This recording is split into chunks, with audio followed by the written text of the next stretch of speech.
मैं और मेरा परिवार।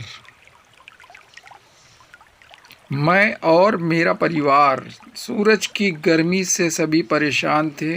गर्मी में सफ़र करना जैसे मुश्किल हो रहा था। तकरीबन 8 घंटे के सफ़र के बाद जब हम उस महानगर में पहुँचे तो लगभग शाम हो गई थी। जिस जगह पर हमें जाना था पहले कभी नहीं आए थे, आज पहली बार हम आए थे। जब पता लेकर पूछा तो एक रिक्शे वाले ने बताया कि आप यहाँ से एक छोटी बस आती है, उसमें बैठ जाइए तो आपको आधा घंटा लगेगा, आप इस पते पर पहुँच जाएंगे। छोटी बस बड़ा अजीब सा लग रहा था। बस तो सुनी थी पर छोटी बस ये क्या है, आज देख भी लेंगे। गर्मी अब थोड़े कम थी लेकिन इतनी भी कम नहीं थी कि कहीं खड़े हो सकें।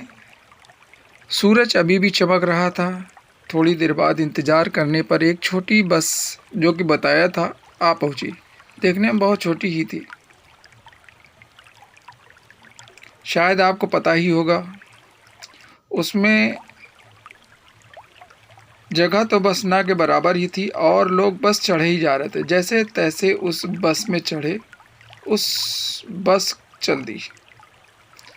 रास्तों पर चल रही थी जिन रास्तों पर चलना भी बहुत मुश्किल था। वो कच्ची सड़क, ऊबड़ खाबड़ जगह, कभी बस नीचे कभी जोर का झटका। रास्ता था कि बस चल रही थी, जान कैसे, और उसमें सवारी की तो बहुत ज़्यादा भीड़ थी। कुछ देर बस को चले हुआ ही था कि आगे कुछ और भी लोग उसमें चढ़ने के लिए खड़े हो। अब कुछ डर सा लग रहा था। बस की छत पर भी बहुत से लोग और अंदर भी। अब बस ज़्यादा तेज भी नहीं चल पा रही थी।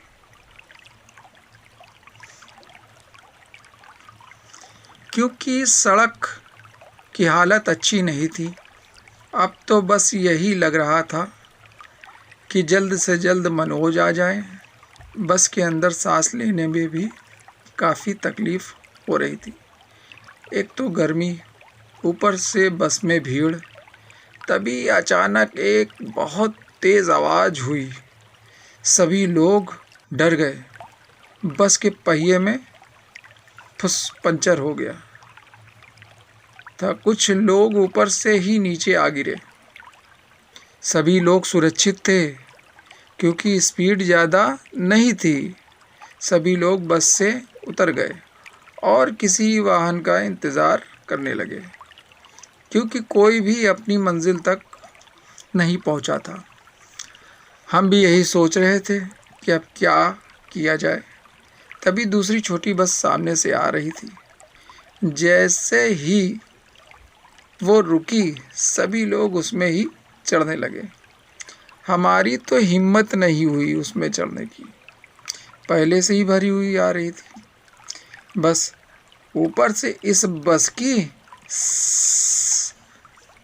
सवारी भी उसी में चढ़ने को तैयार थी। कुछ भी समझ में नहीं आ रहा था कि एक साइकिल वाला सामने से आ रहा था। उससे पूछा कि इस जगह पर जाने के लिए कोई और साधन है। उसने कहा कि उसी ओर जा रहा हूँ, अगर तुम चाहो तो मैं छोड़ दूँगा। बस हम उस साइकिल वाले के पीछे पीछे साथ हो लिए और उसने अपनी साइकिल को बहुत ही छोटे छोटे रास्ते से लेकर निकाल हमें सही मंजिल तक पहुंचा दिया। आखिर हम पहुंच गए। उस व्यक्ति को धन्यवाद दिया और आगे चलने लगे। दोस्तों, कभी कभी ऐसा लगता है कि कुछ नहीं हो सकता, लेकिन थोड़ा सोचा जाए तो हल निकल ही जाता है। हमको मदद के लिए कोई आ जाता है। यह कहानी हमें बताती है, परिस्थितियाँ जितनी भी खराब हो, हमें हिम्मत नहीं हारनी चाहिए, हमें उसका डटकर मुकाबला करना चाहिए। रास्ते तो निकल आते हैं।